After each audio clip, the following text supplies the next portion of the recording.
Grabe naman na nagastos ni Mother para sa pack ngayon, naka 22K.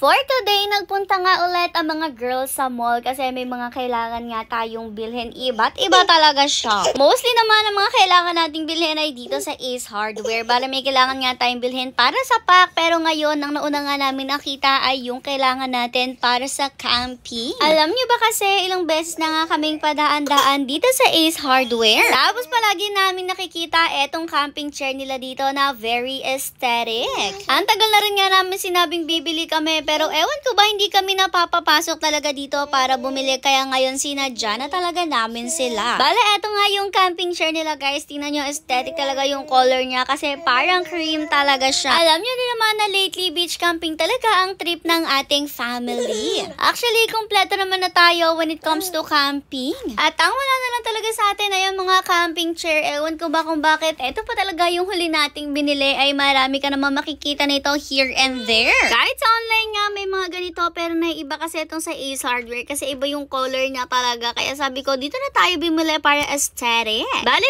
5 pieces nga ng camping chair na yan ang binili namin. Dalawa nga para sa akin na tatlo nga po yung para kay Mother. Nakasale naman siya to 999. Bale 1,000 lang per piece. After no may pinakitang maliit na fire extinguisher si ate at na-chika si Mother dyan kasi may binili talaga siyang fire extinguisher para sa car. Yung mga maliliit kasi ganito pwede sa sasakyan at syempre insulated rin siya kung di ako nagkakamali kaya safe siya sa car kahit mainitan since tinanong ko yan kay ate. Bale bumili nga si Mother yan, bumili rin nga ako panlagay sa sasakyan for emergency purposes lang. Maganda rin talaga kapag palagi may extinguisher. Sa mansyon nga natin syempre meron rin, hindi maaaring wala. After noon for dahanap pa nga si Mother dito ng ibang mga kailangan natin. Nakita rin nga niya itong solar light na to. Pero yun nga lang hindi siya fit para sa ating mansyon pero may solar light na rin naman nabili si Mother para sa ating pack members na ready nang ikabit sa ating mansyon. Ito pa ang isang dahilan kung bakit talagang napasugod tayo dito sa Ace Hardware, ang pang-spray ng pack members natin. Alam niyo naman ito, gamit na gamit siya sa off-leash area ng ating pack members since every time nga po nalalabas sila umaga hapon ay nagsispray tayo at nagdi-disinfect sa kanilang off-leash area.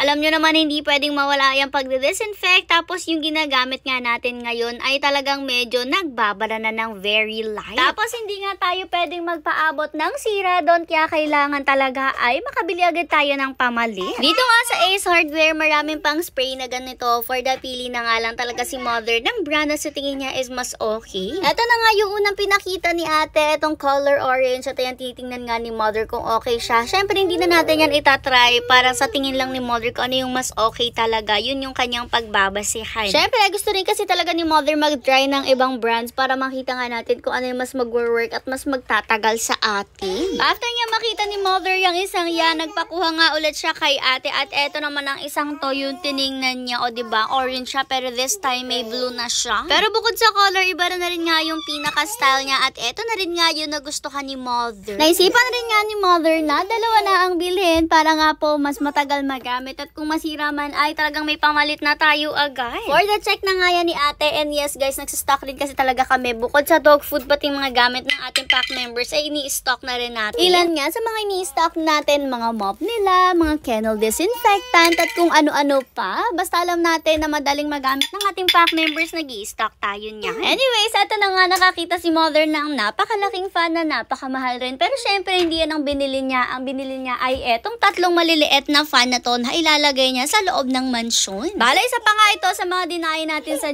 dito sa Ace Hardware. Dito kasi may maliliit na fan, yung maliit lang yung pagkabilog pero maganda rin yung quality at alam nyo naman, lagi tayong may fan sa loob ng ating mansyon kahit nga may aircon na. Kaya naman for the buy si Mother, papaltan na nga daw niya yung mga stand fan. Lagi rin kasi natatamaan ng pack members natin yung mga stand fan nila kaya mas maganda na nga daw na ganitong fans na lang yung gamitin. After noon, ito na nga lang yung huling nabili ni Mother dito sa counter tapos for the pay na nga tayo. O diba, sabi ko naman sa inyo, halo-halo na yung pamimili and may kailangan para sa pack members, meron din namang pang atin talaga. Nung bayaran na nga, eto na yung naging total ni Mother, tumataging-teng na 22,000. O diba nakakaloka? Inihatid na rin nga nila tayo kasi nakatatlong car tayo dyan na tatlo rin yung naghatid sa atin. Pang-apat na nga si Kuya na ng pamilya natin sa SM Department Store.